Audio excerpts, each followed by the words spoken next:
क्या अपनी बेटी को दे दे। हर जब जनक जी के आंसू आ गए तो परम ज्ञानी विदेहराज जनक जी, तो और कुछ बात जाने दो। पर वैसे हम पिता राक्षसों को कहते हैं जो खुद पुत्र और बच्चों का शोषण करते हैं, पुत्री आदि का, वो बात अलग है।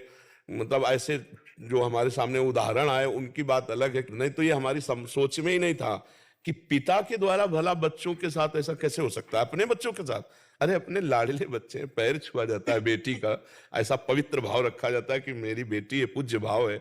बकाया हमें लगता है दहेज मांगना नहीं चाहिए, योग्य वधू मिल गई यही सौभाग्य है। और वधू पक्ष खुद देता है, अपनी जान भर सब देते हैं, सबकी इच्छा होती है कि मैं दूं, पर जब से मांग होती है वो मांग मुझे लगता है ठीक नहीं है। आजकल बहुत बड़े स्तर पे क्या मांगा जाता है और एक पहले से ये दहेज बहुत हानिकारक है, समाज में कुप्रथा समझो जो बहुत हानिकारक है। इसी के कारण बच्चियों का बहुत तरह से मतलब, हाँ अब मान लो एक किसान आदमी है, अब उससे कहा जाए कि 10-20 लाख रुपया, 10-20 लाख ही बहुत है किसान के लिए, क्योंकि वो एक खेती करने वाला आदमी जितने रुपए आएंगे गेहूं बेच के आएंगे, उसी में खाद है, उसी में पानी, उसी में परिवार का भोजन, उसी में परिवार की पढ़ाई और वस्त्र। अब वो उससे आप, हमारी दृष्टि में वो दुष्ट हैं जो बहुओं को टार्चर करते हैं। तुम्हारे पिता ने दहेज नहीं दिया, केवल स्त्री और पुरलिंग भेद होने में तुम्हारा पुत्र है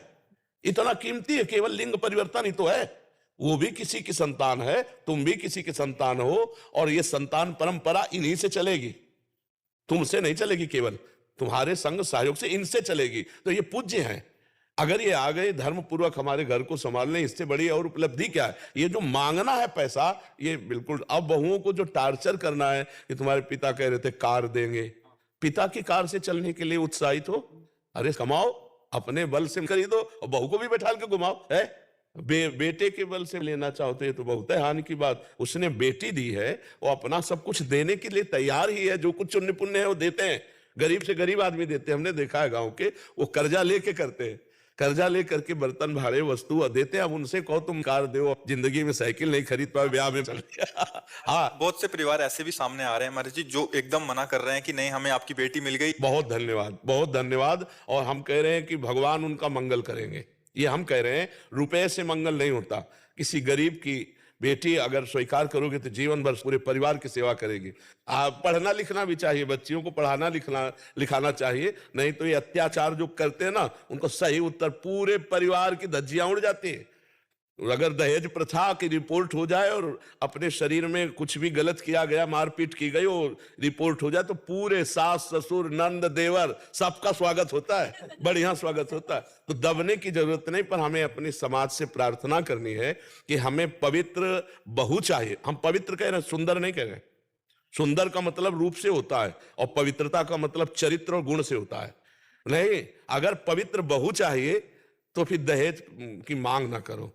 आप ऐसे करो तो एक से एक सुंदर स्वभाव वाली, पवित्र आचरण वाली अगर बहू आ गई घर में तो लक्ष्मी आ गई, नहीं आ गई। संसार में ऐसा भी होता है कि पुत्र कितना भी दंड हो, लेकिन उसका अधिकार है, क्योंकि तो इसलिए वो माता पिता के पास रहा। तो हमारी सरकार ने लड़कियों को बहुत अधिकार दिए हैं। कोई पुत्री अपने माता पिता की सेवा करे तो होता है, ये लालच से हो रहा है।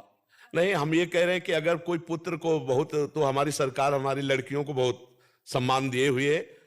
आप अपने पति के भी प्रति शिकायत कर सकती हैं, यदि आपके मन के प्रतिकूल आचरण करता है तो उसकी भी शिकायत है। तो अब मतलब हमें लगता है कि अब दबने की जरूरत नहीं है, पर हमें प्रार्थना है पुत्र पक्ष से कि मांगो मती।